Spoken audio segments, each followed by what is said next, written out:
Assalamualaikum warahmatullahi wabarakatuh. Sampurasun balarea mahadamang mohon upami damang mudah-mudahan sadayana aya dina ginanjar kawilujengan. Dijon tepang deui sareng singkuring di channel Politikus Cilik. Anu dina dang ayeuna bade ngamidangkeun babad Cianjur episode Jaka Susuru. Serta acana mangga dipencet like, share, and subscribe na kanggo nambihan sumangat ka admin.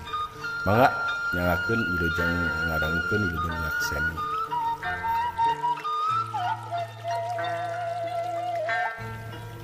Jaka Susuru. Di Desa Sukarama, Kacamatan Bojong Picung, kabawa ka Kabupaten Cianjur ayeuna aya lembur anu nolah lembur susuru.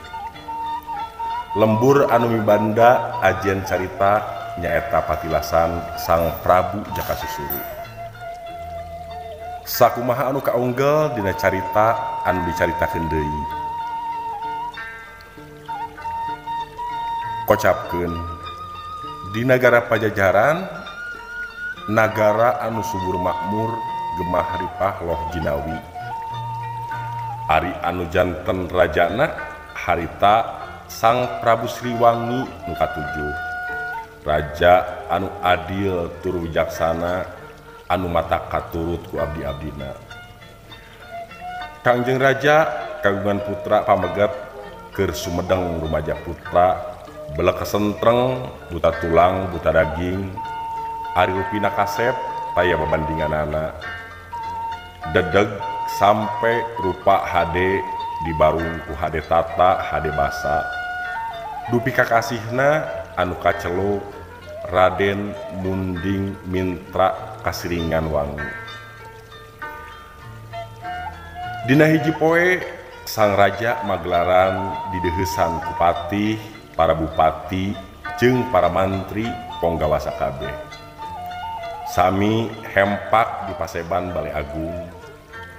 Raja anu mundut tinimbangan reh putrana rek dijenengkeun bupati di hiji kabupaten anyar anu kudu diadegkeun sorangan.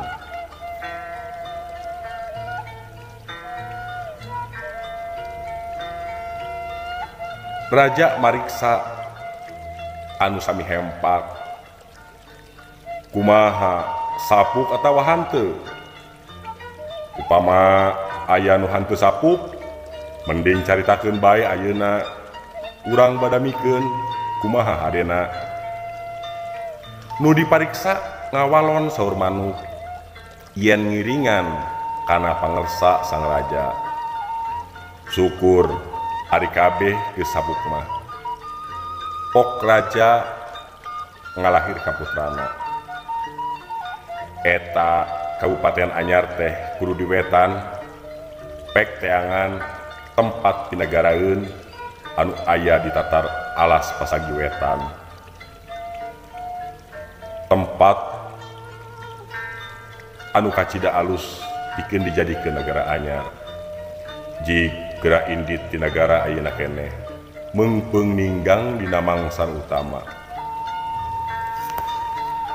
Memeh angkat ngantun ke nagara Raden Munding Mintra Kasiringan Wangi dipaparin jimat kuno jadi ramana nyaeta Makuta Siger Kancana jeung Lawedomas Kinasihan minangka tanda seuweuk siwi Siliwangi pencaran di nagara Pajajaran. Sanggeus nyungkeun widi sinareng nyungkem karama Raden Munding Mintra Kasiringan Wangi nembe jengkar ti karaton. Digiring ku dua mantri kapetengan Sewana Giri jeung Sewana Guru.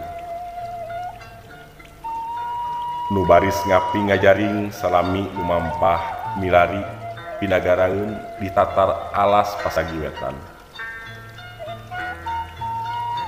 Raden Anom angkatna badarat, asruk-asrukan nyorang leuweung gledegan, leuweung gonggong simagonggong leuweung luang liwung harieum peuman dipoe kapoe lumampah taya reureuhna dahar pake teu pati kapalire sare oge sakadar tambah palai barang nepi ka hiji tempat reg tiluanana ngarandeg ngawas-ngawas patempatan didinya tanah nalendo caina curcor kaayaan hade nu bisa disebut galudra ngupuk cindekna pantes kacida pinagaraeun Raden munding mintra kasiringan wangi enggal bae muja semedi nyuhunkeun pitulung Sang Hyang Otipati supaya eta tempat teh jadi nagara pandahna ditampi ku kawasa harita keneh dirinya teh jeleg bae jadi nagara teuing kusantosa bentengna 5 ngajegir hiji benteng besi hiji benteng waja hiji benteng tambaga hiji benteng perak hiji deui benteng besi kurasani karatona ayana di tengah-tengah alus agreng sarta agem taya bangsana wantuning buatan dewa Raden munding mintra kasiringan wangi lajeng menekung deui ka dewa nyuhungkeun pibaladeun 8.000 satria 80.000 prajurit jeung 80 badega nu pinguruseun karaton eta oge tinekanan deui bae ku dewa dilaksanakeun dadak sakala nagara teh geus jadi rame gegek cacah jiwana dugdeg paimahanana Raden munding mintra kasiringan wangi miwarang hiji utusan ngadeuheusan karamakna unjuk kuningnya yen nagara parantos ngadeg sakalian nyuhunkeun pingaraneun eta nagara gancangna carita bae utusan geus balik deui di Pajajaran nagara anyar diadegkeun teh dipaparin ngaran ku Raja Pajajaran nyaeta nagara Tanjung Sinuru sarta rajana dipaparin jenengan Sang Prabu Jakasusuru. Nagara Tanjung Sinuru lami-lami janten nagara Kertaraharja pangeusina beuki tambah gegek bae tapi Sang Prabu Jakasusuru ngarasakeun cuang cieun taya batur pakumaha dina sela-sela ngaheuyeuh dayeuh ngolah nagara kumargi henteu kagungan prameswari anjeunna nimbalan mantri Swana Guru ngajugjug ka nagara Bitunggulung reh aya selentingan bawaning angin yen Bupati Bitunggulung Pangeran Dungjang Buana kagungan putra istri 2 jenenganana Sekar Jayanti jeung Raina Jayanti Kembang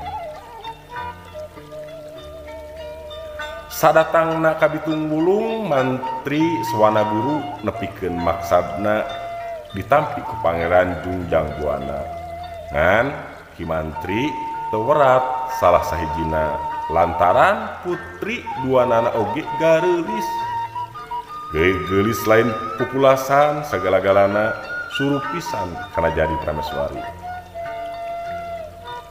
antukna bae eta putri teh dilamar duanana kuramana disanggakeun duanana harita keneh oge 2 putri dijajabkeun disarengan kuramana digiring upacara ras bae duanana direndengkeun sareng Sang Prabu Jakasusuru di nagara Tanjung Susuru